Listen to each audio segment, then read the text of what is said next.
This is the latest TV debate on the BBC between Liz Truss and Rishi Sunak. Their first head-to-head debate of this Tory leadership election cycle. Should be pretty interesting. I'll just rewind it to the start. Let's have a go. Let's watch.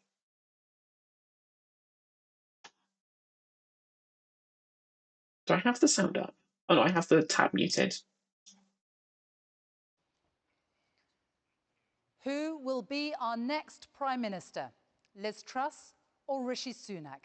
In just 6 weeks' time, one of them will be moving into number 10 Downing Street.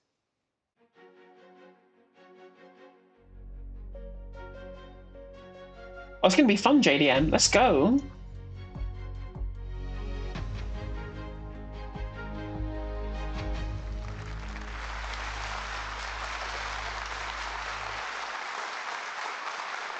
Welcome to the first head-to-head debate between the two final candidates in this race to become the Conservative Party leader and our next Prime Minister. Rishi Sunak is the MP for Richmond in Yorkshire. He is 42 years old. He was in government from 2018 until he resigned as Chancellor just 3 weeks ago. Liz Truss is the MP for South West Norfolk. This looks like tomorrow. This looks like that. It looks like those pictures you get from nightclubs where people are smiling, thinking that it's a picture when someone's actually taking a video. It's her birthday. She has served in government since 2012 and is the Foreign Secretary. These are the final two candidates chosen by Conservative MPs. But now it's down to... Also, I'm begging you, if you're watching this on Twitch, please clip the funny bits. I definitely want some clips to put on TikTok. So if there's anything funny, please clip it. Conservative Party members, around 160,000 or so. We don't know the exact number, they don't tell us. But they are the ones who will choose the next occupant of number 10. It is a huge decision. Hardly any of us has a say. But that decision will affect us all.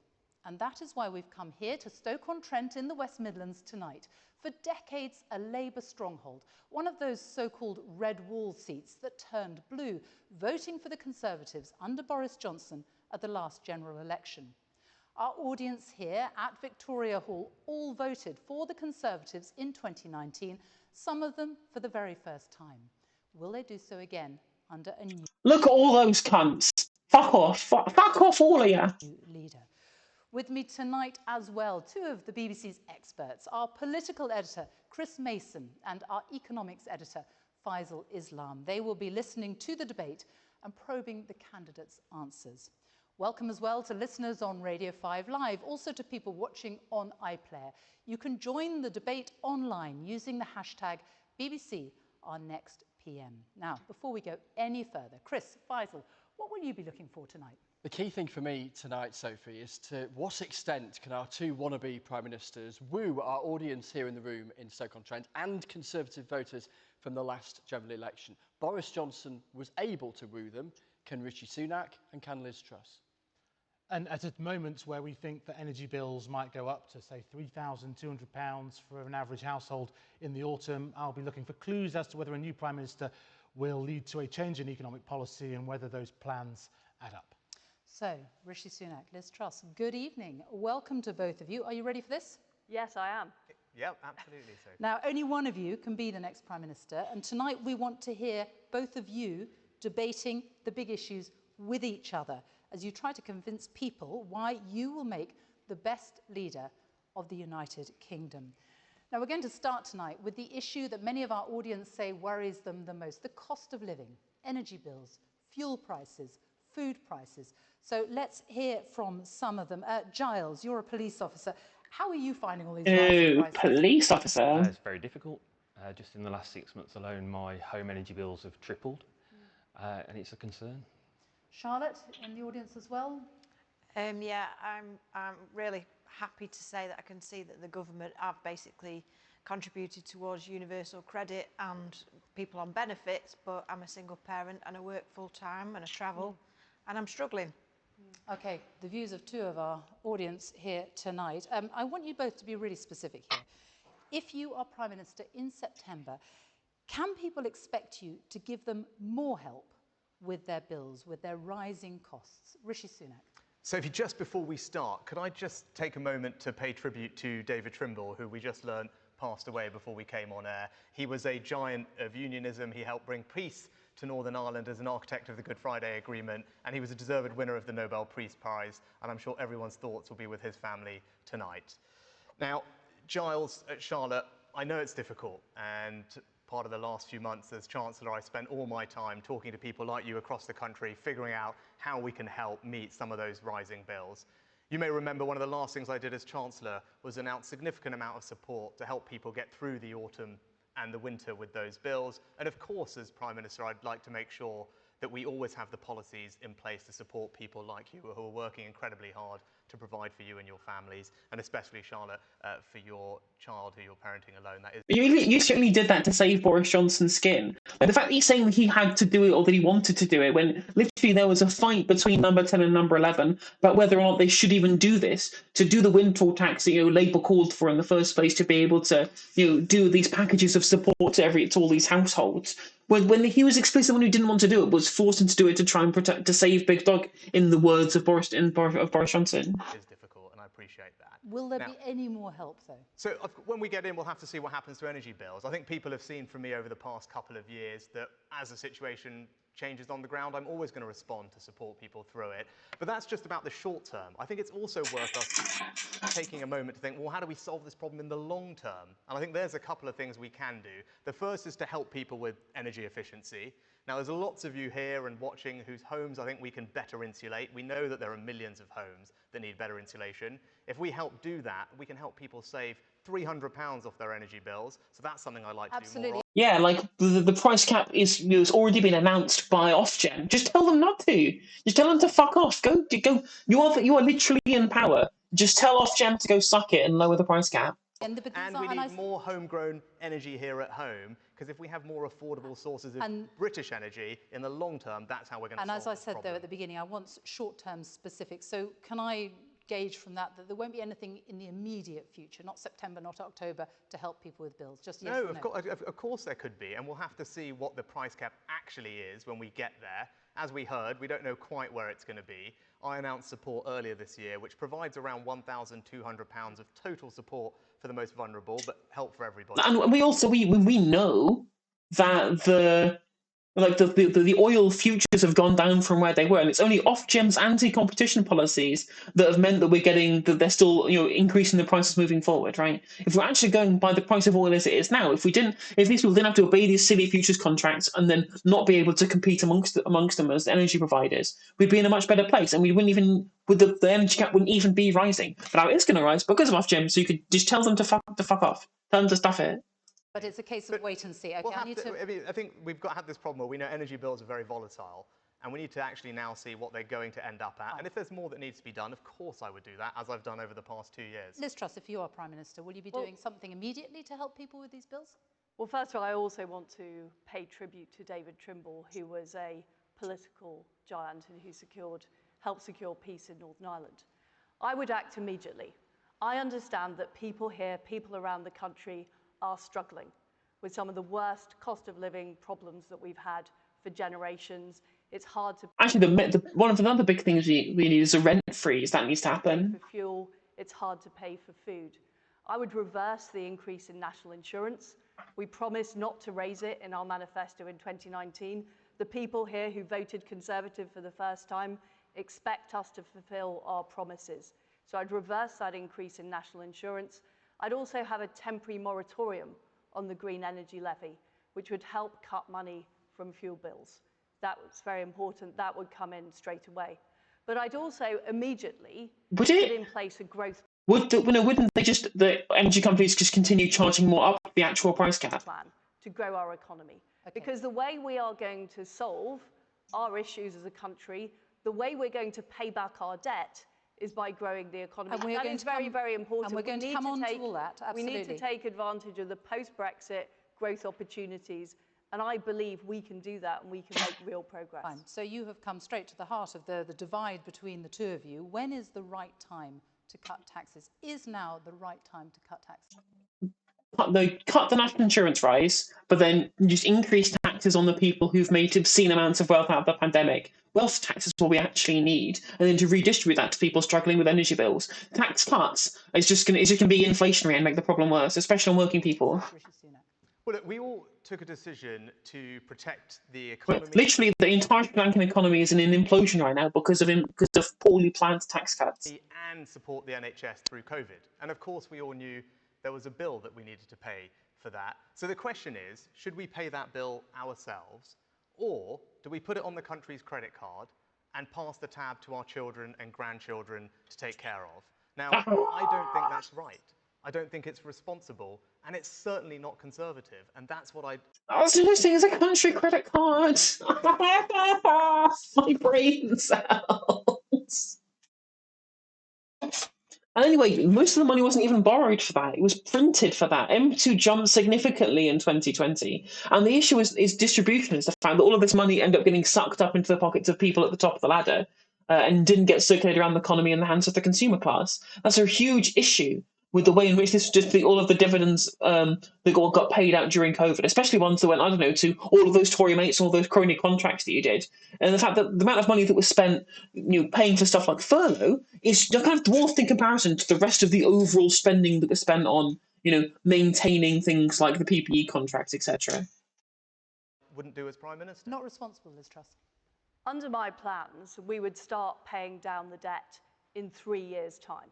So I'm not putting it on the never, never. I would start paying it down in 3 years. Liz, that's simply not right. You promised almost £40 billion of unfunded tax cuts, £40 billion more borrowing. That is the country's credit card. It's our children and grandchildren, everyone here's kids, who are going to have to pick up the tab for that. Rishi, that is not true. There's nothing conservative about doing Under my plans, we would start paying down the debt in 3 years' time. COVID was a 1 in 100 years event. No other country is putting up taxes at this moment. The OECD has described Rishi's policies as contractionary. What does contractionary mean? It means it will lead to a recession. Now, we know what happens when there's a recession. I grew up in Paisley. I mean, she was just saying, but I mean, I like debates with interruption. I mean, you know me, I enjoy watching bush debates and shit like that for my sins, right? I like it when people interrupt. I'm fucking sick of well, we have to let this person garble all of their different conflicting points over and over and over again without being challenged, right? No, we need to challenge the points as they come up. I'm super happy for the moderator to let Rishi talk over it. Go for it, fuck it. And it's far more entertaining as well. And Leeds in the 1980s and 1990s.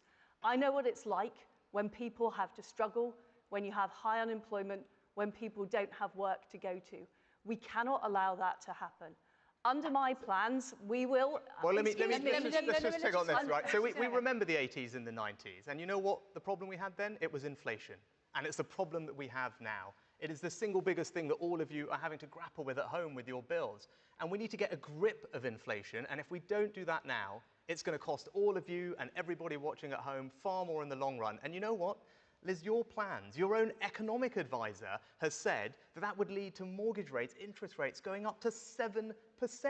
Can you imagine what that's going to do for everyone here and everyone watching? That's thousands of pounds on their mortgage bill. It's going to tip millions of people into misery, and it's going to mean we absolutely have no... I mean, it would fuck over landlords. If there's anything that's worth doing specifically to fuck people over, fucking over landlords, I'm fine with that. Go for it, fuck it. Of winning the next election either. Rishi is talking about putting up corporation tax this autumn. He is talking about raising taxes at a time when there is a global... Good.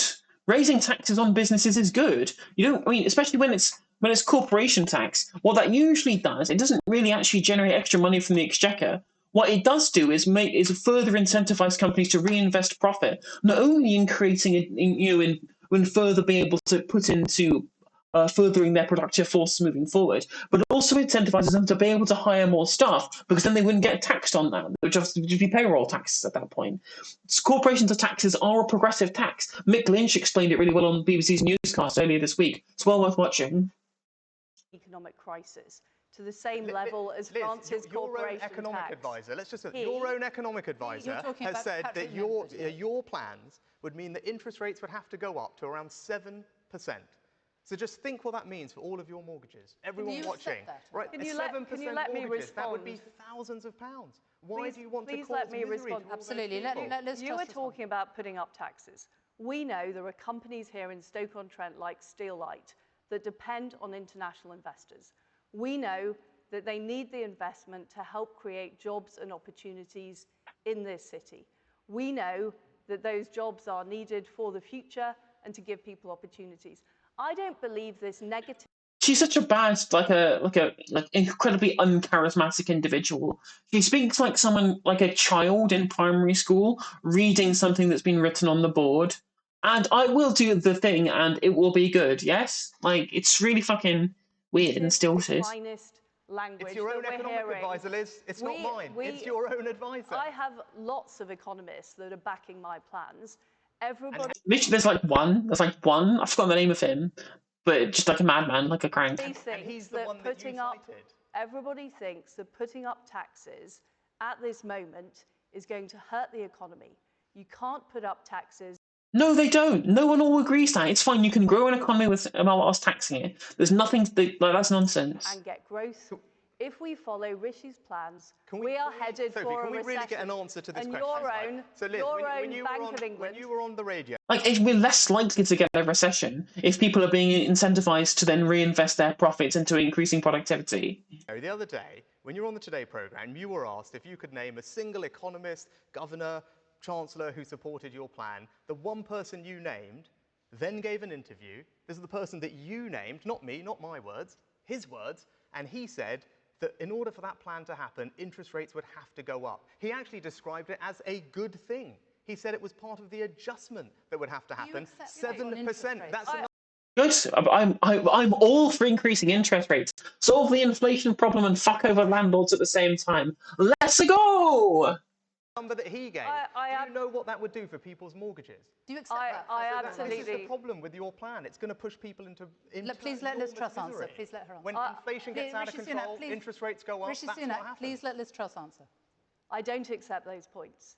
Any economist knows that taxes are completely different from interest rates. Interest rates are set by the Independent Bank of England. We know that inflation is forecast to fall next year. What I'm talking about with my plans is not raising Well, it's not forecast to fall. We're forecast to get even worse next year. taxes. There is no evidence at all that not raising taxes is inflationary. What we know, though, is that raising taxes prevents growth.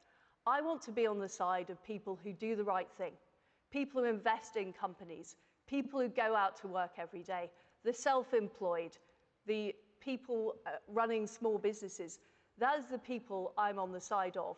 And the fact is, I think we still haven't got an answer to this question, right? So if we could just get an answer to this question. This Chancellor has raised taxes. Actually, I disagree, JDM. Like most mortgages nowadays are all either fixed rate or endowment mortgages. You don't really get many people getting tracker mortgages nowadays. So I really don't think that in the current situation they will become too unaffordable, even if they went up to say 6-7%, right? If we got to like 10% interest rates, sure, maybe I would see the point. They make like over 10%, but I think would still be affordable, especially since that what we need to do is be able to take as much of the housing out of the landlord class as possible, make it less attractive for people to be able to get be able to essentially use housing as this incredibly easy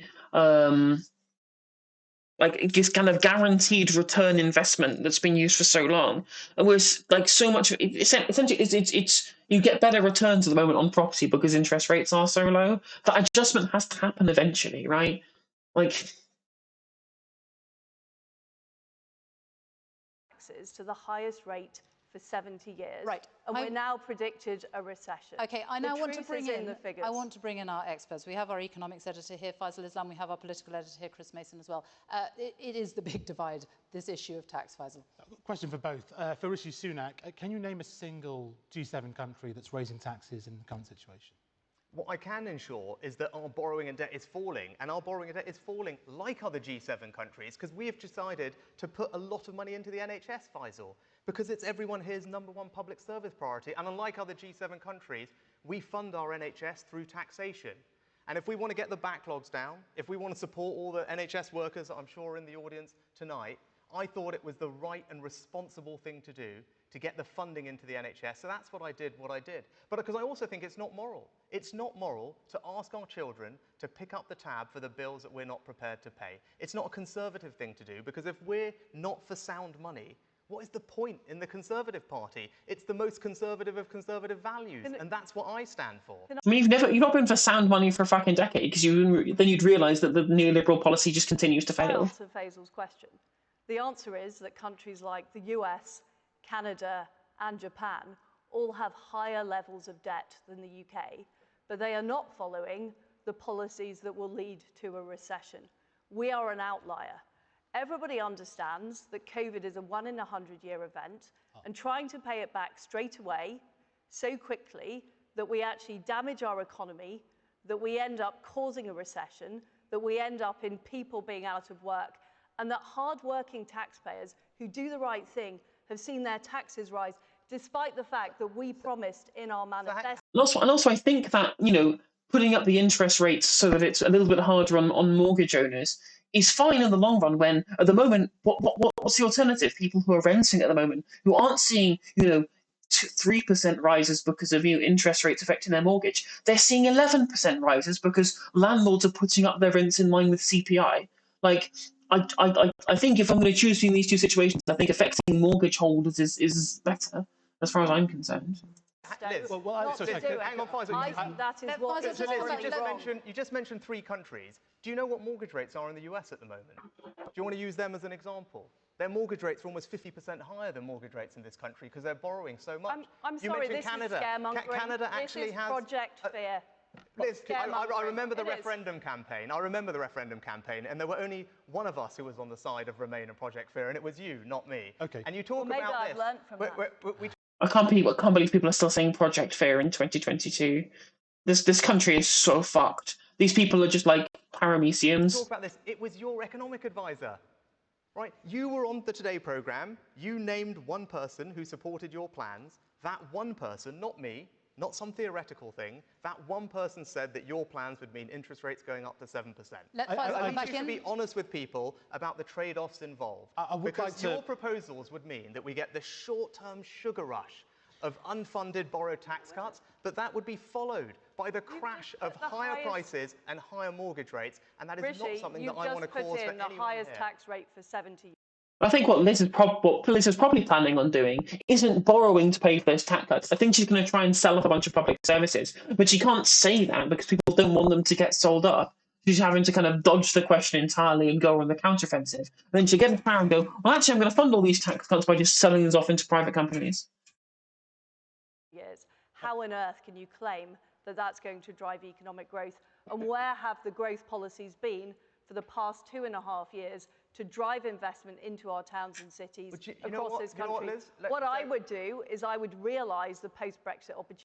No, actually, Rishi says that he wants to continue the rise of corporation tax from 17 up to 25%. I thought that was the plan, or maybe he's reneging on increasing anyway. Well, the thing is, the big issue with corporation tax is that by increasing it, it forces people to then reinvest their profits to create more productivity, which would be good for overall economic growth. Opportunities. I would do things like change Solvency II and MiFID, and I get on with it because I'm prepared to take on the orthodoxy. The reality here is this is the same line that we heard from Gordon. This is just Heritage Foundation garbage, Liz. You're literally just parroting not even fucking ANCAP basically propaganda, saying, well, I'm just a radical who wants to, you're beating the mainstream. Well, no, you're just going to fucking destroy the country. When he was in the Treasury, the same line being repeated. Well, I must clarify one thing. I must clarify one thing. Really important. Hang on. You talk about the same line, Liz. Let me just read something to you. Let fiscal responsibility slide.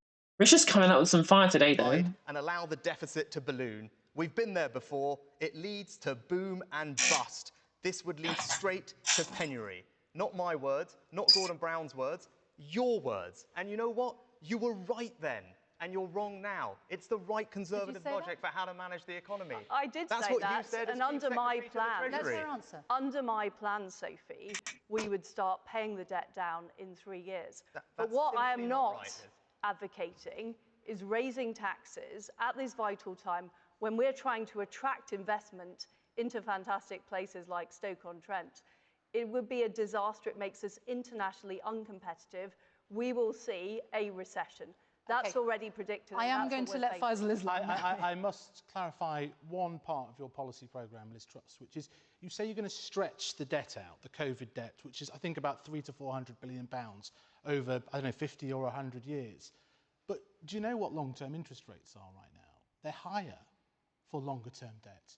So I don't see how this funds any tax cuts. It's going to require tax rises because it costs money. Let's be clear, Faisal. There is already headroom of approximately 30 billion in the budget. We are still able to start paying debt down after 3 years.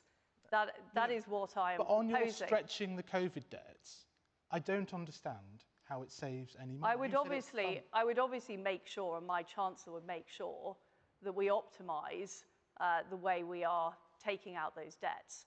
The point I'm making is She's going to sell off public services, almost certain that's what you're going to get the money from. Illustrating the fact that when you have a major world event, a major economic shock, trying to pay back the debt as quickly as possible is not the right thing to do economically. We didn't do that after the Second World War. We shouldn't do that now. And crashing the economy in order to pay a debt back quicker is a massive mistake. And what I know is that mistake won't just be felt by people living in London.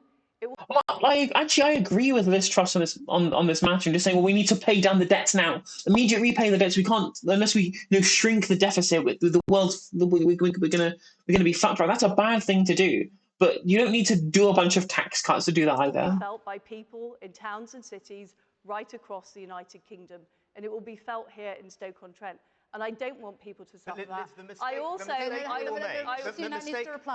mistake that we will make is at a time when inflation is already high. Everyone's already feeling it in their bills. Interest rates are already on the rise. So into that situation, does anyone think that the sensible thing to do is go on a massive borrowing spree worth tens of billions of pounds and fuel inflation even further? Okay, if we do that... What's actually going to fuel inflation is the tax cuts themselves, because it's going to increase aggregate demand in the economy. All it's going to mean is inflation stays here for longer and interest rates are going to go up. That's what your own economic advisor said. Can I just ask Chris Mason to interject first of all, please? Yeah, a question to each of you, examining your current record and your plans. Rishi Sunak first. Could you ever credibly go into a general election promising tax cuts and expect the electorate to believe you, given how often they've gone up when you were Chancellor? Yes, because I was also the Chancellor during COVID. And I think everyone in this audience and everyone watching will recognise that that was a very exceptional event that required an exceptional response. And I think everyone will want to know that we get the backlogs down and we support the NHS to recover strongly, which is why I had to do some difficult things. Were they easy for me? Of course they weren't easy for me. I'm not in this to do the politically convenient thing, the thing that makes my life easier. You can tell that from this leadership campaign. But actually, being Prime Minister is about being honest with all of you, explaining the real trade-offs that we have to do, the responsible way to deal with things, making sure that we protect the inheritance for our kids and our grandkids. And even if that's not easy, that's the kind of leadership you'll get from me as Prime Minister. But on tax cuts, I am going to deliver tax cuts, actually. We're going to deliver tax cuts for business investment, because that's how you drive growth and productivity in places like Stoke. That's what the businesses here tell me they want. But we're also going to deliver tax cuts in this Parliament for working people. An income tax cut for the first time in 16 years in my plans, already paid for, because I believe as a Conservative that hard work should always pay. And that's what I will do, and I will go further as well. In what way is Rishi Sunak materially different from Keir Starmer? His little speech that he did there, where he talked about cutting business rates, making sure that hard work pays, that's literally carbon copy of the Keir Starmer speech that we just watched. Like, how are they materially different? I'm like, I think he's doing pretty well in this debate. He's certainly coming off way better than Liz Truss is doing. Like, so far, she's looking like an absolute cart horse in comparison. And he's absolutely correct in that, regardless of what people wanted him to do, from an ideological standpoint, there were certain concessions, even from a Conservative point of view, that needed to be made to get through COVID. And he's correct about that. Like, I don't want to agree with him ideologically, but he's right in saying that when you have these catastrophic world events, that's going to affect the economy and it's going to lead to tough decisions. I don't agree with a lot of the decisions that he took, but he's 100% correct in saying that people criticising him for diverting away from his stated ideology to be able to fix an issue of a global pandemic, I think that's fair enough. when the time is right. And Liz Truss, on your idea of changing the economic orthodoxy, you have talked about this for many years. In fact, you co-wrote a book the best part of 10 years ago that set out some of these arguments. Yeah, the book that she did where she basically wanted the UK to become the sweatshop of Europe. In that book, though, you and your fellow authors talked about, well, our audience here in the room tonight and at home watching and listening as amongst the worst idlers in the world. We work among the lowest hours, we retire early, our productivity is poor. Is that what... I mean, we work kind of longer hours than France, and we retire later than France. Like, what the fuck is she talking about? To the people who you aspire to That's vote not for what in the I'm next saying. election? And I Is it use a book you wrote? every author wrote a different chapter, and I wrote the chapter on education. That particular chapter was written by Dominic Raab, who's actually supporting Rishi's campaign. But just to be absolutely clear, but what Britannia Unchained was about. Yeah, just the guy who I kept sitting next to on the front bench in the Commons said all the stuff that I definitely don't 100% disagree with in the books that I put my name to. It was about a belief that Britain could have a better future, and that we didn't just need to simply accept the orthodoxy, the way things have always been done. Am I literally turning saying, like, that's kind of what they were meaning by that? You know, we're the worst idlers, we need to work harder, retire later, and work more hours. She wants to turn this into the sweatshop of Europe. That is literally what she wants to try. She wants us to turn, basically, essentially bring back workhouses for, like, the working poor at this point. She is utterly rancid. Like, oh God, I really hope that. I was thinking, oh, at least with Liz Truss, she's going to be so bad, she'll definitely lose the next election. She is so horrendous. I don't think we can deal with 2 years of her. Like, I think we need Sunak to win this leadership election, really and truly. She's utterly demented. We have to just accept that nothing will ever change. I believe we can do things differently. I want to change our regulations. I want to get those EU regulations off the statute books. That's something that the Treasury has resisted. What, Liz? You talk It's literally the EU regulations that stop them from exploiting their workforces. You talk about bean counting. You talk about bean counting as if it's somehow not a conservative thing to do, to make sure that we pay for the things that we spend money on. You know what? My mum was a local chemist. She owned the local chemist in Southampton where I grew up, and I worked in her shop. And actually, I spent my weekends, my evenings, my holidays actually doing her books, as well as... Oh yeah, obviously I'm choosing between different, like, STIs at this point. But if Rishi Sunak is syphilis, then Liz Truss is definitely HIV.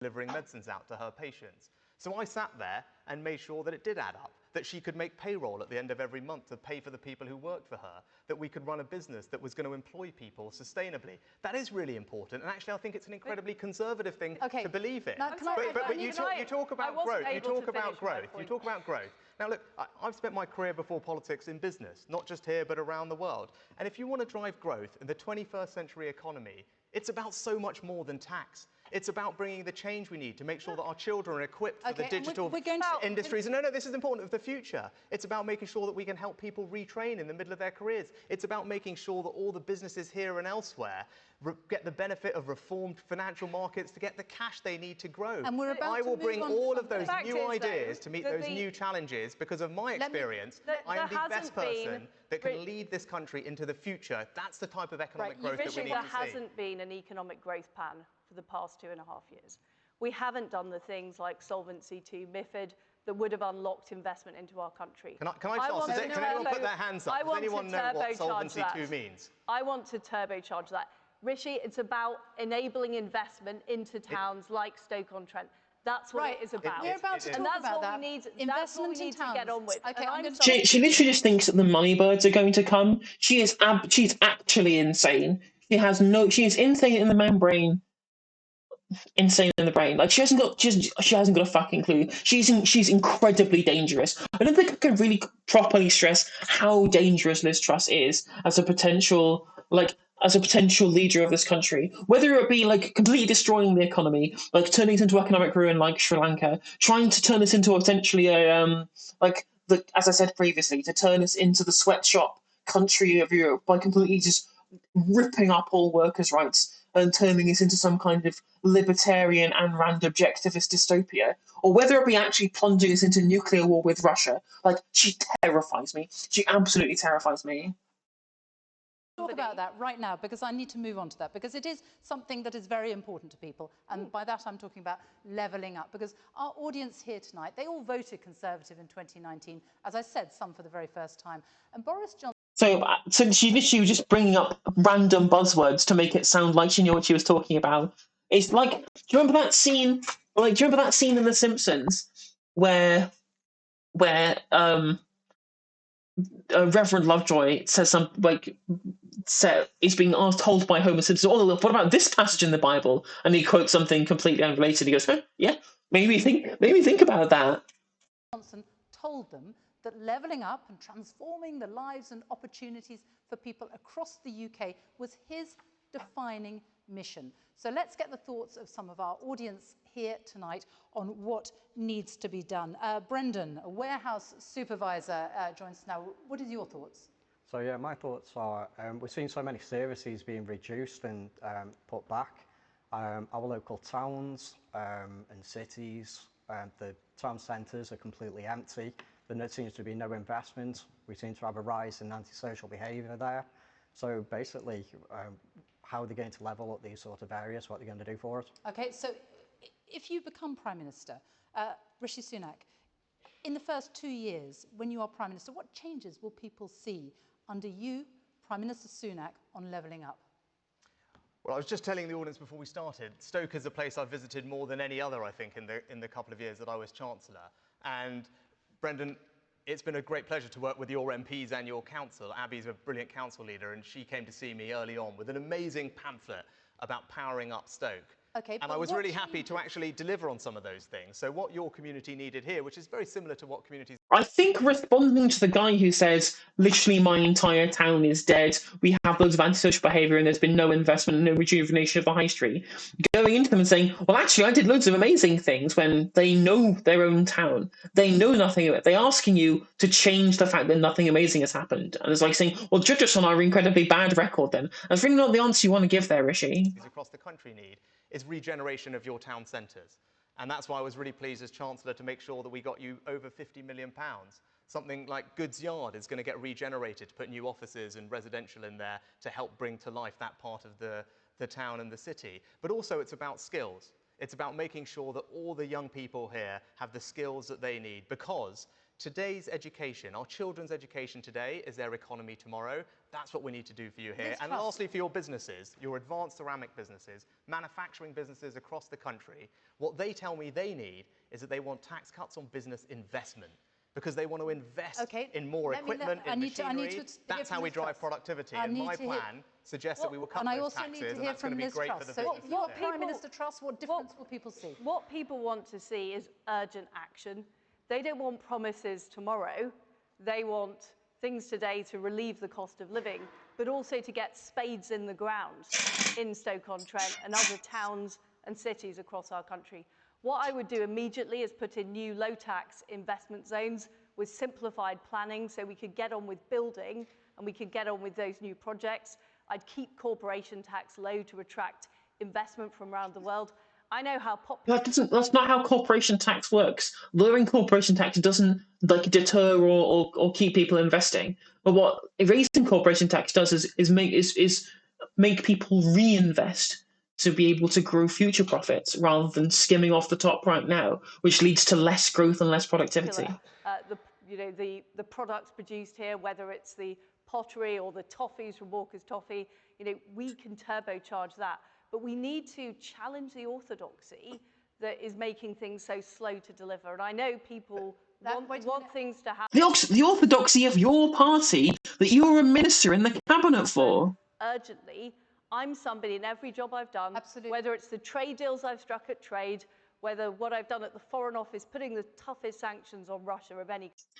For you do not want to talk about Russia, Liz, and your dealings with Sergei Lavrov. You do not want to bring that up. Country.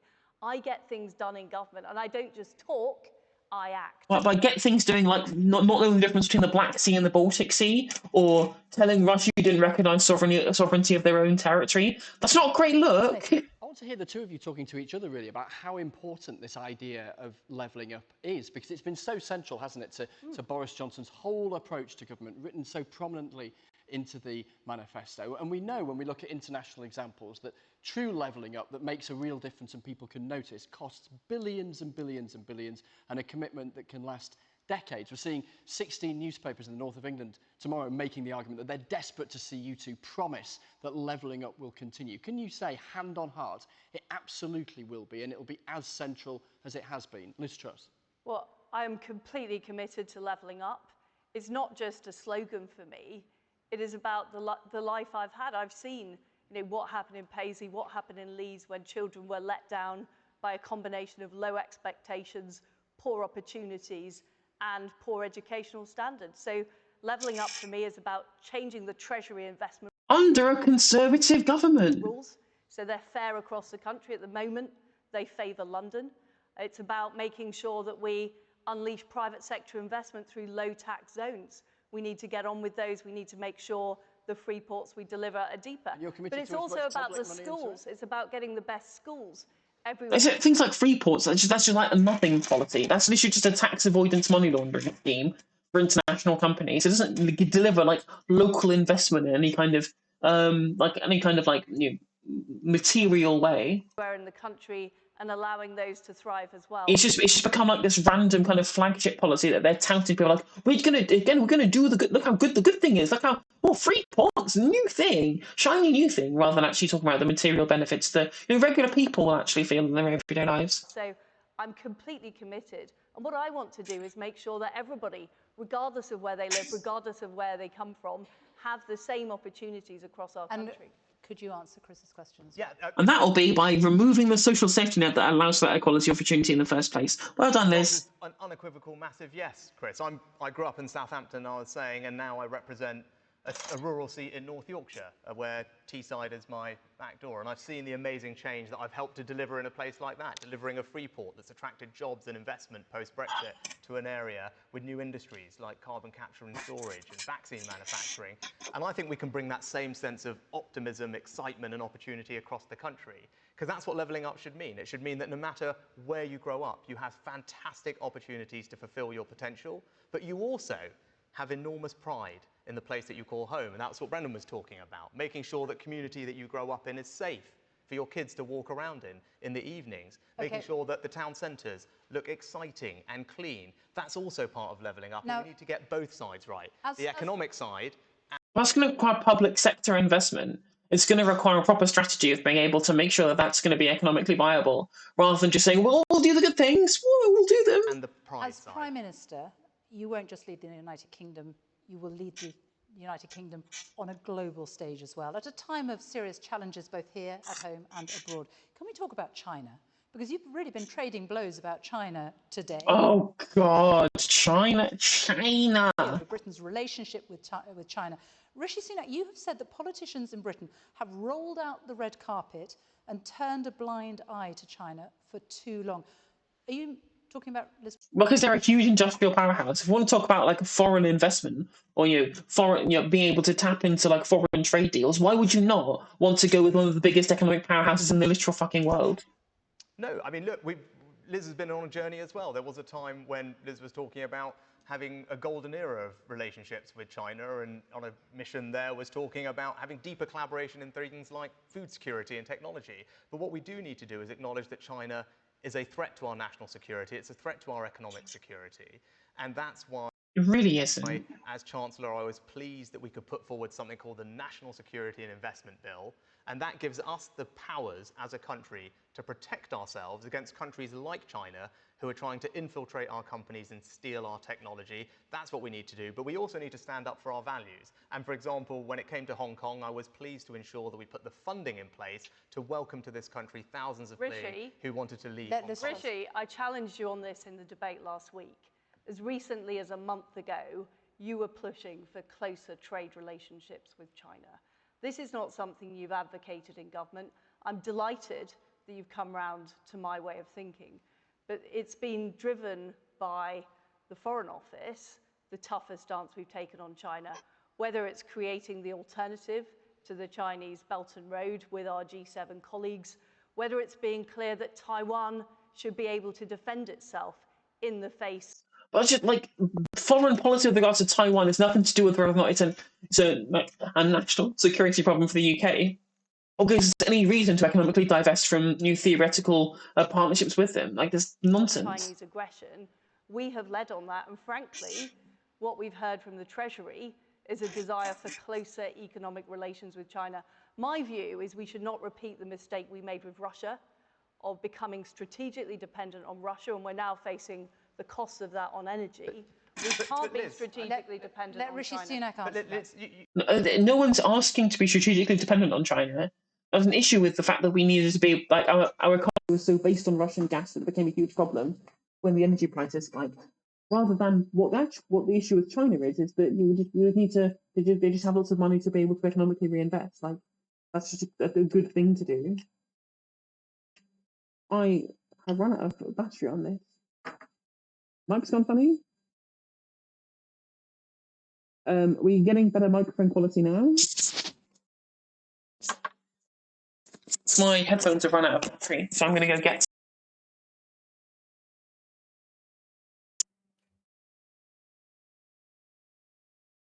I'm going to mute the microphone and just let them play for a moment. You said not that long ago that our relations with China were entering a golden era. Those I were think your that words. was almost a decade ago. I said that, Rishi. It was just a few years ago. You went on a trip there and you wanted to deepen collaboration in areas like food security and technology. Now, look, it's right that as threats change, we all need to evolve policy for that. But look, I agree with actually the head of MI5, who recently addressed this issue and made it plainly clear that, of course, we need to protect our values, stand up for our values, protect our country against threats. But that's not incompatible with engaging with countries around the world when it's in our interest to do so. I need to and bring ensuring Faisal Islam that we on can it. protect ourselves Let in the me bring process. Faisal That's on. what the head of MI5 said, and I agree with him. So obviously you both know China's going to be, or might be, the world's biggest economy in the next decade. Are you willing to, the rhetoric is tough, but are you willing to actually damage our trade relations with our #1 import partner, our #6 export partner, and something tangible? Okay, a Chinese-owned company owns a big social media company that has connections into millions of teenagers. Are you going to crack down on TikTok, like some of your MPs have said you should? We absolutely should be cracking down on those types of companies. And we should be limiting the amount of technology exports we do to authoritarian regimes. I've been talking to our G7 allies about this. We collectively represent 50% of world GDP. I don't think it's inevitable that China will be the biggest economy in the world. In fact, we've been enabling that to happen. But I'm very clear, after the appalling abuses in Xinjiang, after the terrible actions on Hong Kong, and the most recent outrage, which is China working with Russia and essentially backing them in the appalling war in Ukraine, we have to take a tougher stance. We have to learn from the mistakes we made of Europe becoming dependent on Russian oil and gas. We cannot allow that to happen with China. But no one's recommending like a dependency on China, just having them as an open trade partner. And this weird obsession with trying to police TikTok. This weird kind of red scare. Oh, they're using the Confucius institutes and their social media websites to be able to spread communist propaganda. This is just like straight up like nonsense. This is just fear mongering and scaremongering. China, and freedom is a price worth paying. Okay, TikTok, are you going to be clamping down on that? As I was saying earlier, I helped pass in Parliament a piece of legislation that gives the government the powers to block investment in our economy from countries and companies that we think are not consistent with our values or our interests or are trying to infiltrate our organisations. And that's happening not just in the corporate world, Faisal, it's happening in our universities and civic society, and we need to be on guard against that. And as Prime Minister, this is literally fucking. He's one step away from just saying there's a cultural Marxist conspiracy.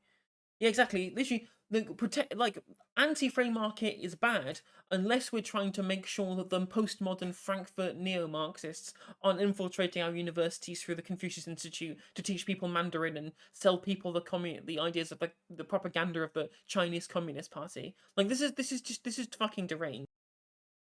So I'll take a very, very robust view on making sure that we do stand up for our values and we protect ourselves against those threats, because that's the right thing to do. And also, apparently, we're still happy to sell weapons to Saudi Arabia to turn Yemen into fucking dust and murder their children. Engaging economically with China because they might use some amount of data from TikTok. Well, we can't be having that. For our security. You've mentioned Russia and Ukraine, the war there. I'm interested in how far you would be prepared to go on that issue. There are decisions that you as Prime Minister would have to take and you'd be responsible for making. Would you deploy, for example, the Royal Navy to the Black Sea in order to protect the vital grain supplies that are now coming out of Ukraine? We have led the free world in our response on Russia-Ukraine. And I'm proud of that because we're not just defending freedom and democracy in Ukraine, we're defending it across Europe. And I remember seeing in the 1980s the... the opposite of the Corbyn question. Just ask her, well, what happens if it comes to a nuclear... Would you want to use the nuclear option and literally destroy the world? And she just immediately say yes, that she would like you to kill billions of people by starting a nuclear war with Russia. It's not that far off the cards, considering all of her foreign policy blunders so far. The Iron Curtain being rolled back, people gaining their freedom for the first time, and it is a terrible prospect that is under threat. And I'm asking about decisions you have to make in the future here. So would you be prepared in this war with Russia and Ukraine, would you be prepared to deploy the Royal Navy to the Black Sea to protect those grain supplies that are needed? I am not prepared for the United Kingdom to become directly involved in the conflict.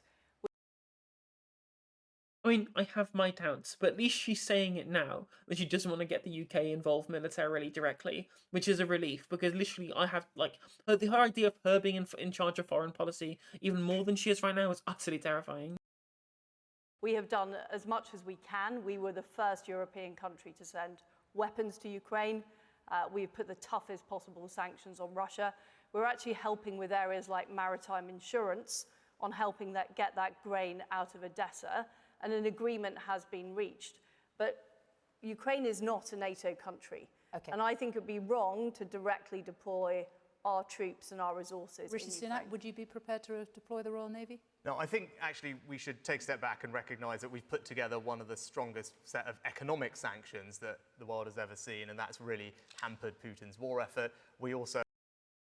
I mean, initially so, but actually since that they've kind of re-stratified their economy towards places like India, who are continuing to supply them and things like that, it's actually sort of come out of what's happened post-sanction. What you really should have done is just literally fucking extricate all the Russian money from London, just requisition all of the property that's owned by Russian oligarchs. But of course, you don't want to do that because they're all your fucking mates.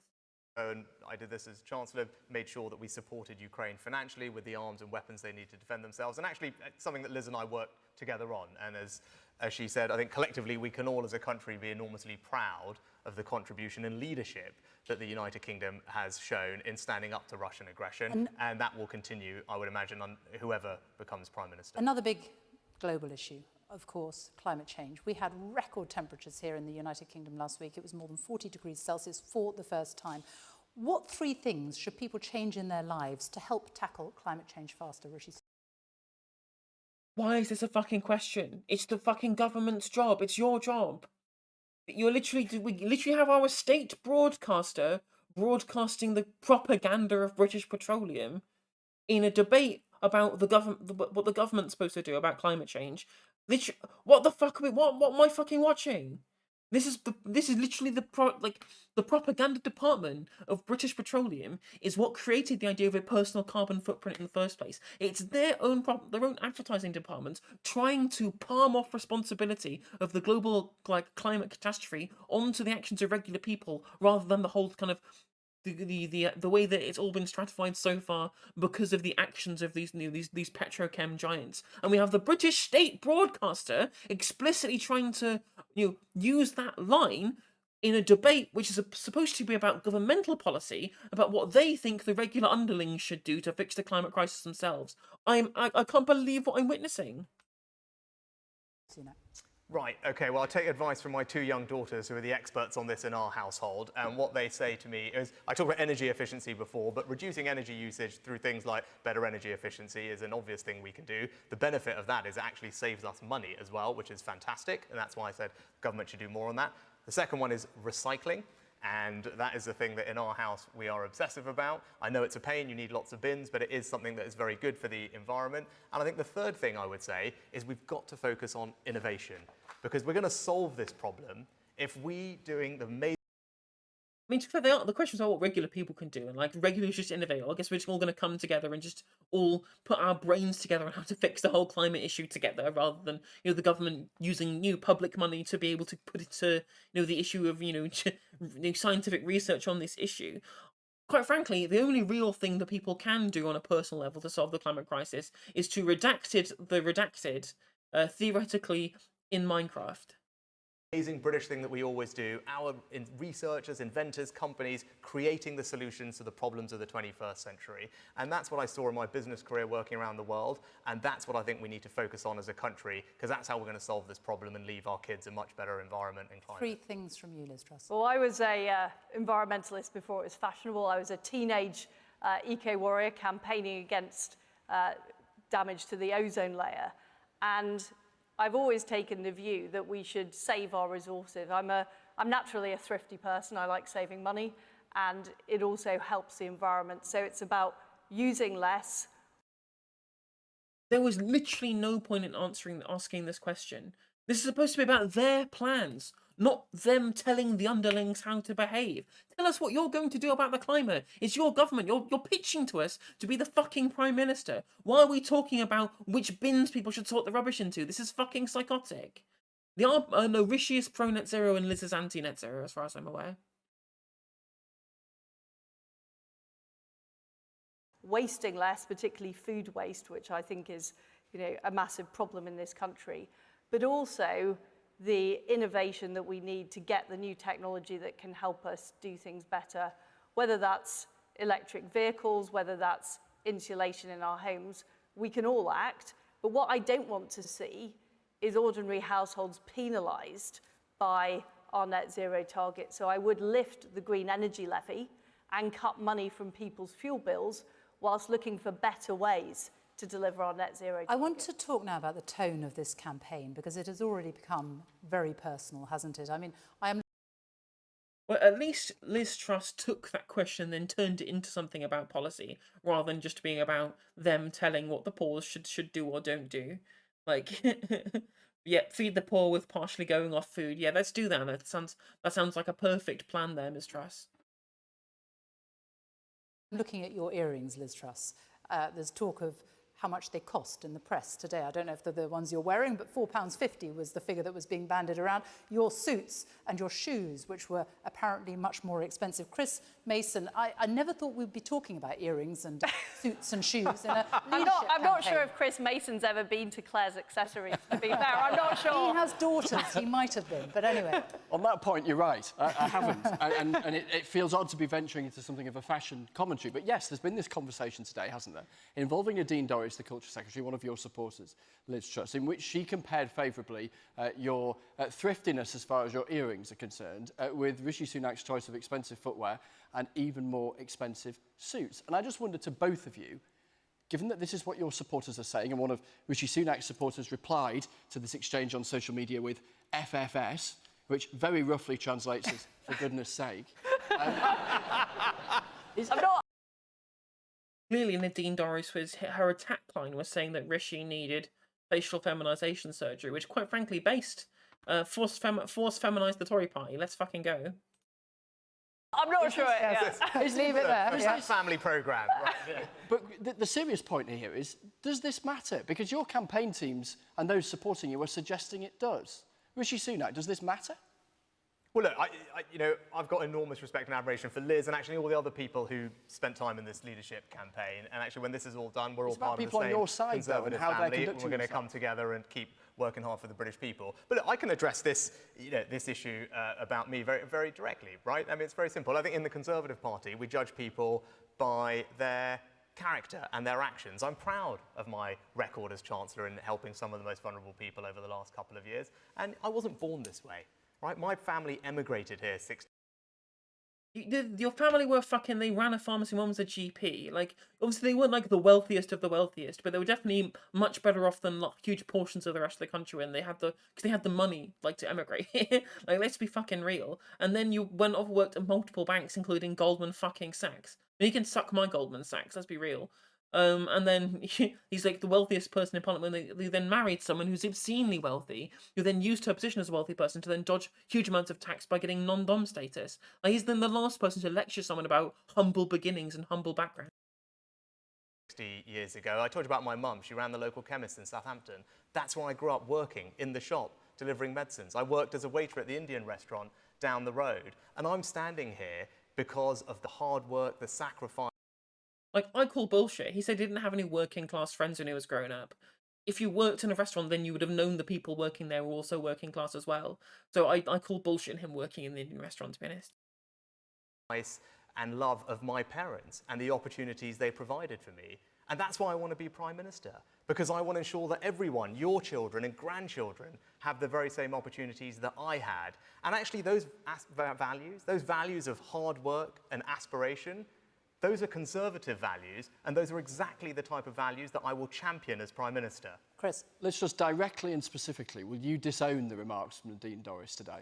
Well, I have to confess, Chris, that since this campaign started, I've deleted Twitter from my phone. Well, we've just told you what she I'm said. not, So I am not, well, look, I don't have any issue with how expensive anybody else's clothes are. And actually, I think Rishi is a very finely dressed person, and I'm a great admirer of his dress sense. So that is not something that His dress sense of wearing incredibly bland suits and looking identical in every picture that's ever been taken of him, apart from maybe rolling up his sleeves to look less like a upper class buffoon and more like a regular guy like everybody else. Like, he doesn't have a dress sense. He has the opposite of a dress sense. I would, and I don't know how she knows where I got my earrings, to be perfectly frank about it. I'm campaigning in this leadership election in a positive way about my experience and what the value that brings. The point is, a very prominent supporter of yours is making very specific suggestions about the choice of clothing of your rival. And I'm asking you specifically whether you disown that. I'm not going to give Rishi fashion advice. I mean, I've said he's a very well-dressed man. I'm not going to give him fashion advice. And I don't think, this is really the key issue in the campaign, frankly. We've had a really serious discussion about the importance of growing the economy and what will help achieve that. That's what people in Stoke-on-Trent want to hear about. They don't want to hear about Rishi. I think most people want to hear about how you can deal with their fucking energy bills and the rising cost of living and rent. I don't think they really want to care about, like some nebulous argument about macroeconomics. And my fashion choices. But it's maybe I'm wrong. Maybe the people in the audience do. I don't know. They're all shaking their heads. They don't want to hear about this stuff. It is a tone, though, isn't it, of the campaign that is being set. I mean, something else that has been talked about a lot, and you've mentioned it again tonight, that you went. Are the BBC just intentionally dumbing this shit down? Like, have they deliberately tried to do this so that the Tories have fewer opportunities to fuck things up on policy prescriptions? Is this all a fucking scam, like a con? Are they swindling us, the BBC? I wouldn't be surprised, considering the level of questioning we've had so far. To a comprehensive school, you have brought up repeatedly that Rishi Sunak went to a private school. Does that matter? Are you trying to say that as a Prime Minister you will be a better Prime Minister because you went to a comprehensive school? I mean, yes, it would. She would at least have some understanding of the kind of people who she grew up with. Well, not that she's carried that into government because she's a fucking objectivist, but whatever. I mean, I would much rather have been not a public school person, but unfortunately Liz Truss is so dangerous that I have to choose the posho public school boy in this situation. I'm sorry. School. I'm just saying that having been to a comprehensive school and seen the way many of my fellow children were let down by the school, and there were some brilliant teachers in the school, but there was also some pretty patchy education. This was under the Thatcher government. The person whose approach to governing you are trying to lionize with your potential leadership. You want to continue the legacy of Thatcher, who was the person in charge when you were going to school, in a state school that you're now complaining about, because public services got neglected because of Thatcherism. This is not an argument, Liz. And by the lack of opportunities locally. and the low expectations. And you were from a deprived area in the north that was deprived because of the Thatcher administration that you're lionising right now. Is she just like is she does she have no brain in there? Is she literally like Kevin Castley, just a brain of soup? Of what some children could achieve. That's what motivated me to go into But you politics. keep comparing it to That's Rishi why Sunak in I private want to school. Yeah, let me, because Liz, you have brought that up. against- Hang on, Liz, you brought it up before as well. So let me just address it. Look, my parents were part of an immigrant family that came here. They didn't start with very much, but they worked day and night, saved and sacrificed to provide a better future for their 3 children. And I am nothing but To put you through an incredibly lucrative private school in fucking, was it Winchester Boys School? Like how much is like Winchester Boys School per year?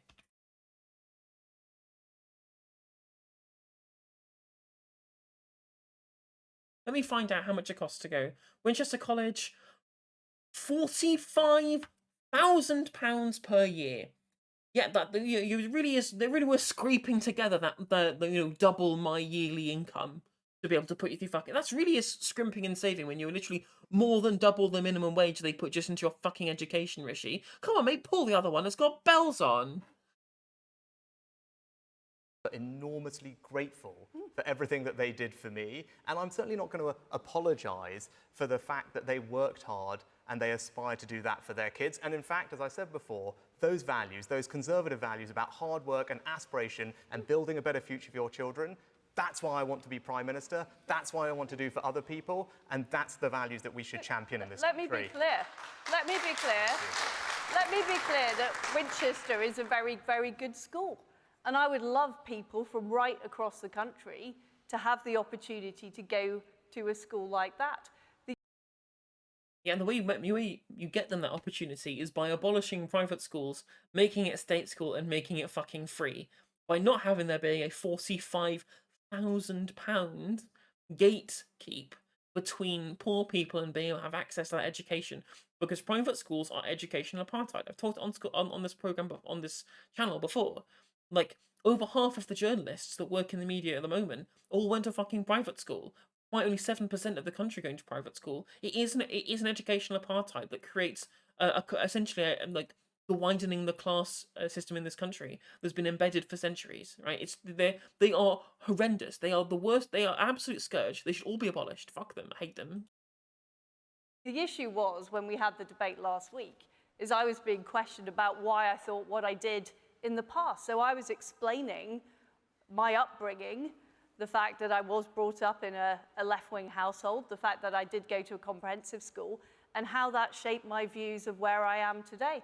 That was why I was giving that explanation. Okay, I want to talk about Boris Johnson. We haven't spoken about Boris Johnson tonight. Rishi Sunak, what do you say to Conservative Party voters who perhaps voted Conservative at the last general election because they wanted Boris Johnson as Prime Minister? What do you say to them, people who now see you as the man who brought him down?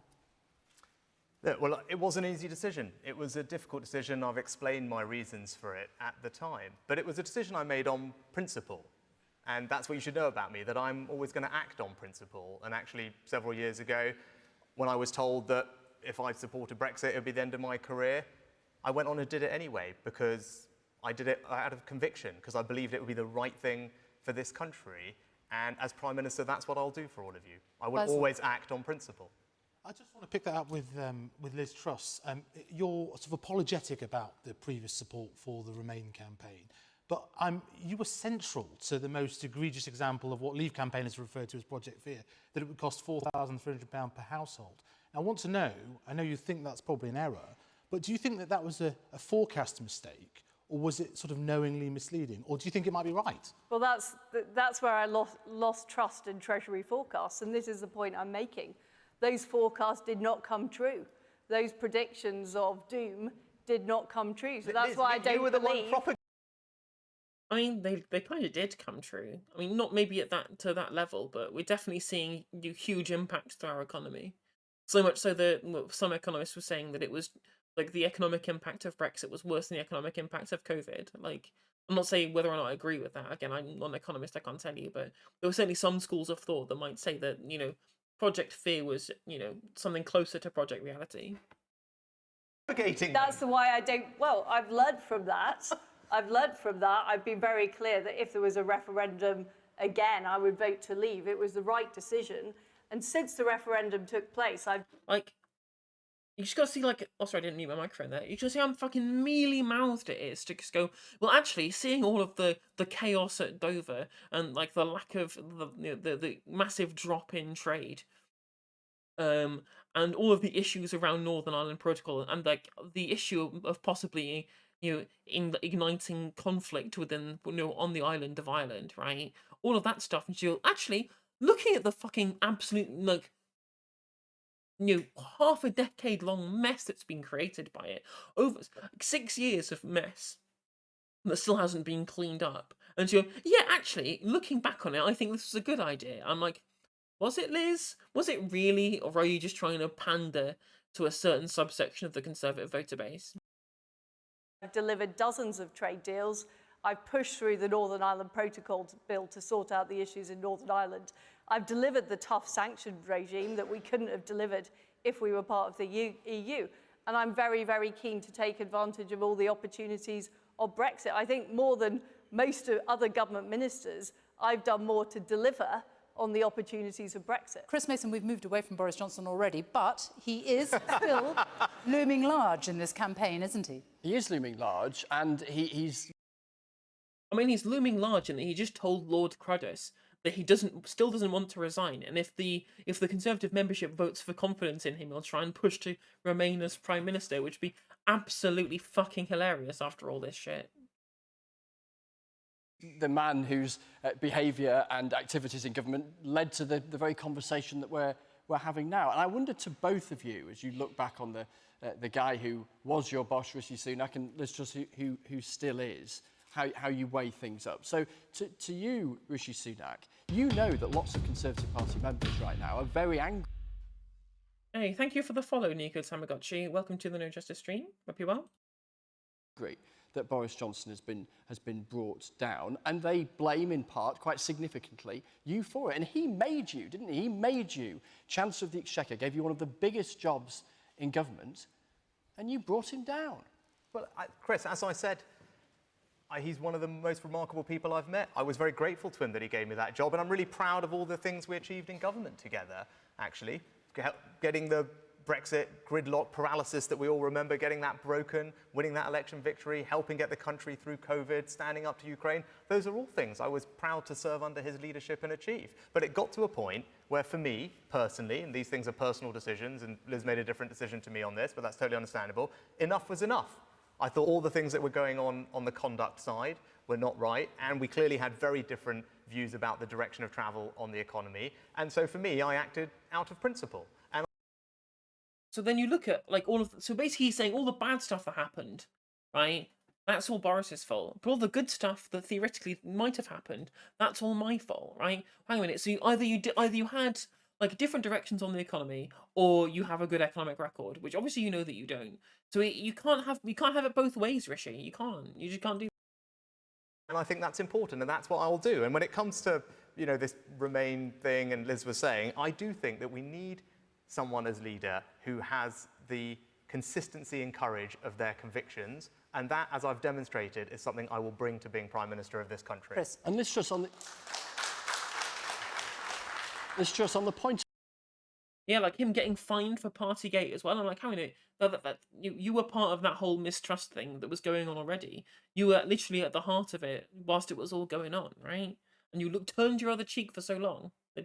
But you know, it was okay until literally just the Chris Pincher scandal, just him promoting a serial sexual abuser. That was the line, right? Although everything else was fine up until that point. It's a really weird leg to stand up.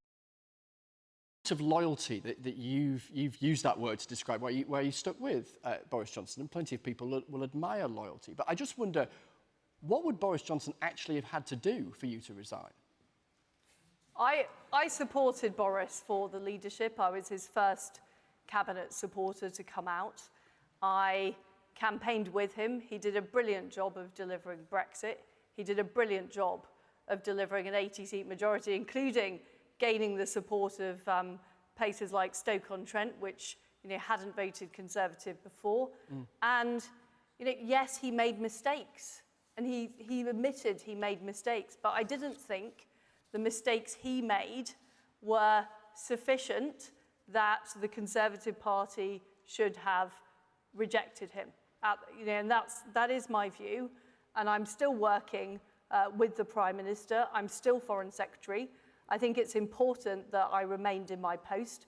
We have very, very serious issues to deal with on Russia-Ukraine, on the international situation. And I thought it would be a dereliction of duty for me to leave my job at that juncture. Hasta la vista, that's what he said when he spoke in the last Prime Minister's questions last week. I'll see you later. Like, hasta la vista is in Terminator fashion is what you're supposed to say when you're killing somebody else, not when someone's killing you. Like, that doesn't make any sense. Would you be happy to work with him? Would you like to work with him if you are Prime Minister in your new cabinet? Having spent time with him this week on foreign affairs, I very, very much suspect that he would not want a future role in the government. I think he needs a well-earned break from what has been a very difficult few years. I mean, after all, he was seriously ill with COVID. I mean, we haven't even talked about that, and that was a terrible moment when we didn't know what was going to happen. He has faced real challenges that no leader would have expected to face, the appalling war in Ukraine. So I simply don't think that is really an option. Chris, it's not clear really what Boris Johnson is going to do next, is it? It isn't. It often isn't, which is journalistically was one of the intriguing things of covering his premiership. But I noticed this that wasn't quite a no, was it, in terms of potentially involving him in government? Were he to want to? You were assuming he wouldn't, but you're trying to. I really don't think it's a genuine question, Chris. It isn't a genuine question. James Cleverly, the Education Secretary, he's saying, he's one of your supporters. He said today that Boris Johnson is an incredibly talented politician. James Cleverly will be comfortable with him joining your top team if you are you? I just don't think it's going to happen. I wonder if James Cleverly considers himself a flag-waving pickaninny. I think that, what's done is done. The party has made the decision. I've told you my views of that. I have now put myself forward as a candidate because I think I'm the right person to do the job. And I don't believe that he would want further involvement. I'll give you my 2 cents. I think the simple answer for me is no. I think we need to look forward at this point. That's why I want to be Prime Minister. I want to bring the change that this country needs. I think it's incumbent on whoever leads our party going forward to bring everyone back together, actually, and build a team that draws on all the talents and traditions of our fantastic party. You saw some of that in this leadership election. That would be my priority, is to try and unify things. But we've got to go on and deliver on the things that people care about. Everyone here wants us to go and fix the backlogs, get a grip of illegal migration, deliver the growth by making sure that this economy is fit for the 21st century. Okay. That's what I want to get on and start delivering for people and not looking back to the past. This is fundamentally a moot point. And what we are debating about is debating about the future. We should be talking about the policies that are going to deliver for Britain and going to deliver the next election for the Conservatives and how we're going to beat Keir Starmer. I mean, ironically, I think we saw more, more concrete proposals from Keith than we did from these two. We're just fucking saying something, because he said literally nothing in his speech either. And as far as you're concerned, Boris Johnson is not part of the future. I'm sure he will have a role, I'm sure he will be vocal, but he will not be part of the government. As a Conservative cabinet minister has said today that this contest, he's called it puerile and embarrassing. Is he right? No. I mean, this is all leadership contests, all elections have elements of debate and discussion. But we are having a really serious discussion about the future of our country and the party. And there is a genuine disagreement here. Whether or not you believe in low taxes, leading to growth and opportunity, enabling people to keep more money in their pockets, or passing the bill on to our children with lots of borrowing and higher inflation and higher mortgage rates. That is a serious issue. It's not the differences between me and Rishi. Serious differences. They're certainly not puerile. Okay, I want to ask our audience what they make of it all tonight. We've talked about leadership, character, trust. So let's hear from our audience on these issues. Julie, You work in pharmaceuticals. What do you want to hear from politicians? It just seems to me as though there's it's very, very easy, and we've heard a lot of blaming Boris about trust issues, as though everything is going to be fine now. But it seems to me that there's a more fundamental issue around a culture in Westminster that is very much focused on, the short-term catnip of a media soundbite, rather than actually thinking about, well, okay, what are the difficult things that are needed long-term? Liz, you work in finance. What qualities are you looking for in our next Prime Minister? There's three qualities that I'm looking for: somebody that I can trust, somebody that's honest, and somebody that's got integrity. And Mel? Policy, a plan, a vision, like solutions to problems. Any of those things matter to you at all there, Liz? Maybe? No? Software engineer with us as well this evening. What about you? Do you feel that the politicians, that these two here, are being honest with you tonight? It's a very difficult question. I feel like over the years, the public's trust has depleted, and I feel like the next Prime Minister, whoever it might be, will need to have a high level of integrity and just be open and honest to the public about issues that's happening, whether it's good or bad. Yeah. Rishi, So you're absolutely right, Mel, and Liz said the same thing, as did Julie. So one of my first jobs is to try and restore trust in government. And actually, as all of you said, but Mel, you said at the end, that's about being honest. That's how you start restoring trust, about being honest. And as you can see in this election, I have not taken the easy road, right? In saying the things that I'm saying about the challenges facing our economy and what it's going to require to fix them, that doesn't make my life any easier. I'm doing it because I want to be honest with all of you. I want to be honest with everyone watching. I need to get to Liz Truss now. Well, hang on, this is really important. But the next way that we restore trust, after being honest, is delivering things for you. And whether it's getting the backlogs down, whether it's illegal migration, it's getting on and doing the hard work of government that Julie talked about, actually, in her opening thing. And it's acknowledging that we can't necessarily have everything. We've got to acknowledge the trade-offs in life. And actually, we've had a lot of trying to have your cake and eat it. I think there's a lot of what we're hearing tonight, which is the same old, let's have our cake and eat it. Government's not about that. I think restoring trust in politics is about keeping your promises. And when we were elected in 2019, we promised we wouldn't put up taxes, including national insurance. That's why I spoke out against it in Cabinet. We didn't need to do it. There was money left in the budget not to do it, but those taxes were put up. And I think it's that kind of thing, politicians not following through on their promises, that destroys trust. Okay, now, and I'm somebody who always keeps my promises. Because PMs aren't really tied, they're not really voted for. And like, I don't know if you're US based or not, I mean, Nico Tamagotchi, but because they're not voted in specifically to be Prime Minister, they're just the leader of the party that has the most seats in the House of Commons. If they do a bad job, they'll just get voted out by the party if they feel like they're going to be a liability for winning the next general election, right? There's nothing to do with the people. It's obviously the party in power wants to stay in power, and they feel like their current leader is not going to do that come the next election because they've had such a damaging reputation, especially when, what media kind of narratives are like usually flip-flop between the two. People are tired of one, so they want the other now. So they have to kind of reinvent the party and create a new image, and having a new leader is a good way of doing that. Obviously, we've had a unique time recently with the issues to do with Brexit, which were reasons why Cameron and May both resigned, were issues to do with Brexit, all that kind of stuff. Those issues compound to make life really hard for prime ministers, where they start getting hounded by the press and having the public perception of them change for the worse. So that's why a lot of resignations happen quite often. But correct, yeah, Nico Tamagotchi. I'm straightforward, I'm honest, I'm straight talking. I might not be the slickest presenter in the business, but I do what I say I will do. Like, how can we call you honest when you've supported Boris Johnson all the way up to this point, who's the man who's supposed to be dishonest, right? You green light all of his kind of policies through. You're the ones who how on earth can either of them be trustworthy when they've been so close to a government that has sown the mistrust in the first place? Okay. I've done it in trade, I've done it in the Foreign Office, and I will do it as Prime Minister. You say you're straight talking. I want yes and no answers on this.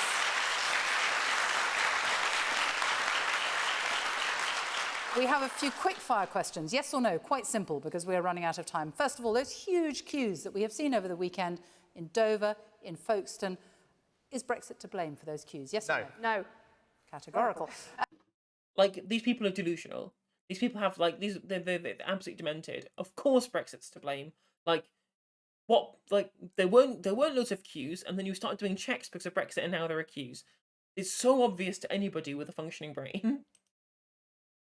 2 more strikes coming this week, 2 more train strikes. Will you ban strikes on essential public services like the railways? Yes, it's a manifesto commitment, and we need to deliver it. We'll do it. These people must be destroyed. Their entire party must be turned into mush, theoretically in Minecraft. We cannot let these people ever be in power. These people are evil to the core. They are ontologically evil. There is no action that we can take against them that would be immoral. They must be stopped at all costs. Very clear. Will you publish your full tax affairs if you're Prime Minister? Yes. You're making this easy. As Prime Minister, what marks would you give Boris Johnson out of 10, Liz Truss?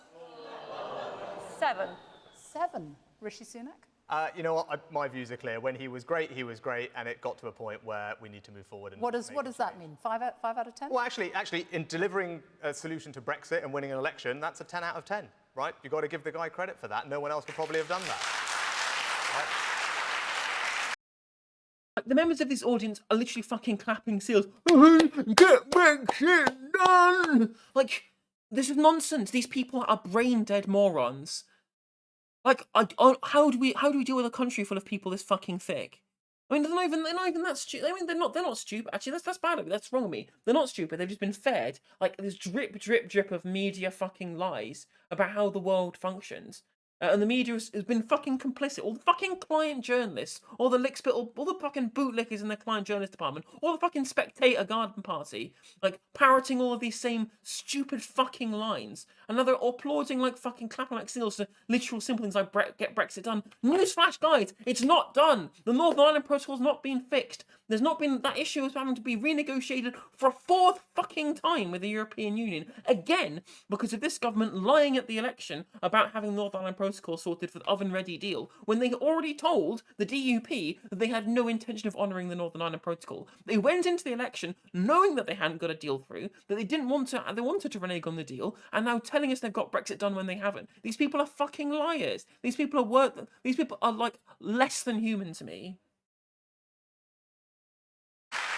And finally, we have a couple of minutes left. So this last question, I want you to address each other. You've both worked together in government for a long time. You've sat around the cabinet table. You know each other well. Liz Truss, if you lose this contest and Rishi Sunak becomes the next Prime Minister, what quality does he need to work on in order to be the best possible Prime Minister? What quality? Well, Rishi, it's been fantastic working with you. We've always got on well, and I think we've shared a belief in Britain. I've already said that you're a sharp dresser, so that's not something you need to work on. But the thing I think you should work on, and I want to work on this with you, and if I win, I would love you to be part of my team, is taking more risks and being bolder, because I think that's what we need to do as a country. Okay, and we cannot just have more business as usual. We're running out of time. Rishi Sunak, what quality would Liz Truss need to work on if she were to become Prime Minister? You know, we had this in another debate, and I'm not going to do it again because I have enormous respect and admiration for Liz, and she deserves huge credit for being a big part of standing up to Russia over the last 6 months. She's worked with me with foreign... I just don't know how anybody can say that she's done a good job as Foreign Secretary over the Russia issue with a fucking straight face. She's been an international embarrassment. Like, I would love it if someone had asked her, like, do you know what country the Voronezh and Rostov Oblasts are in, Liz? Do you know where those places are? Ministers across the world to ensure we had a very robust response to that. I saw her at her best doing that, and there is far more that unites us than that we disagree on. And as I said, we're all part of the same team, we're the same family, and we're going to come together and work hard for all of you. And would you work together? Well, yeah, we've had like 2.5, almost 3 years of potential levelling up. Has Stoke seen any benefits? No. They've had 12 years of Tory rule, which is instrumental in creating the north-south divide that has left them behind for so long. It's the demise of manufacturing because of the neoliberal order that's caused all of the decline of these northern ex-manufacturing towns. And these people are literally applauding the people who hold the ideology that's destroyed their living standards. I don't think. there's just like a huge amount of ideological capture running throughout the media and political elite in this country, and I just don't know how do you defeat it. I just don't know how you defeat it. Like, the media hegemony is so strong. The continuous lies about Jeremy Corbyn just get repeated verbatim by everybody, and they can't go challenge. If you challenge them on any media outlet whatsoever, they just call you an anti-Semite, and then like end of discussion. The left has been there's been a concerted effort to completely excise any leftist thought out of the public consciousness by the political media class or the Spectator Garden Party people, right?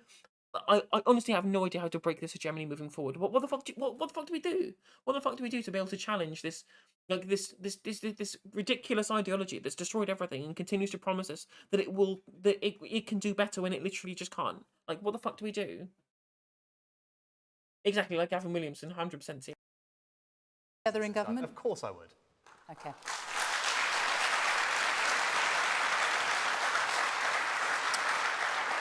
And so that is it. Rishi Sunak, Liz Truss, thank you both very much for joining us tonight. That brings us to the end of our debate this evening. There is, of course, a very long summer ahead for Rishi Sunak and Liz Truss as they try to convince Conservative Party members across the country to vote for them. We will know who our next Prime Minister will be on Monday, September the 5th. Thank you to our audience here tonight for joining us here in Stoke-on-Trent. You can continue listening to the coverage on Radio 5 Live, and you can follow Reaction on bbc.co.uk/.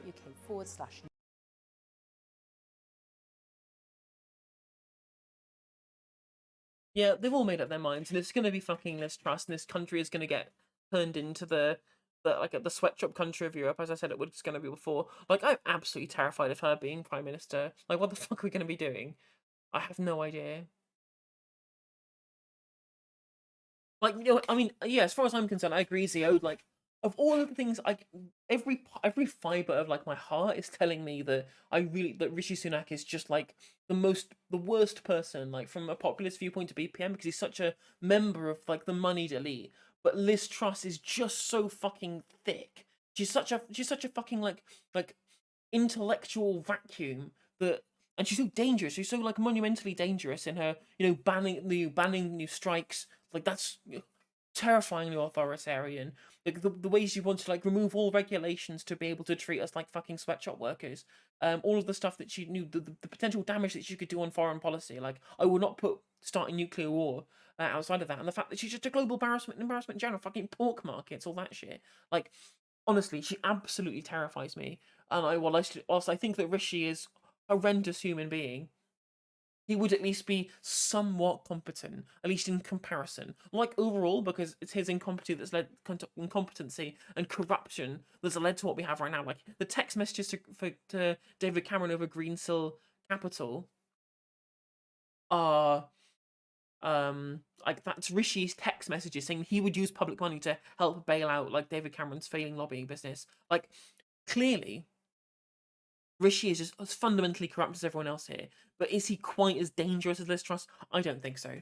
So, like, but it will be Liz Truss, and I am absolutely, like, 100%, like, very, very scared about the potential future of the UK, given the ideology that she espouses and the things that she wants to happen and what she wants to do to the lives of working people. I am absolutely 100% terrified.